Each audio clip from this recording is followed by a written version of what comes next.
سورة الہمزہ۔ شروع اللہ کا نام لے کر جو بڑا مہربان نہایت رحم والا ہے۔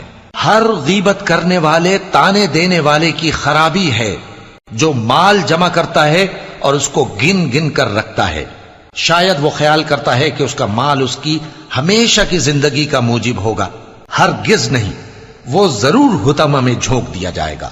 اور تم کیا سمجھے کہ حطمہ کیا ہے؟ وہ اللہ کی بھڑکائی ہوئی آگ ہے جو دلوں تک جا پہنچے گی، بے شک وہ اس میں بند کر دیے جائیں گے، یعنی آگ کے لمبے لمبے ستونوں میں۔ سورة الفیل۔ شروع اللہ کا نام لے کر جو بڑا مہربان نہایت رحم والا ہے۔ کیا تم نے نہیں دیکھا کہ تمہارے پروردگار نے ہاتھی والوں کے ساتھ کیا کیا؟ کیا اس نے ان کا داؤں غلط نہیں کیا؟ اور اس نے ان پر جھنڈ کے جھنڈ پرندے چھوڑ دیے جو ان پر کھنگر کی پتھریاں پھینکتے تھے، تو اس نے ان کو ایسا کر دیا جیسے کھایا ہوا بھس۔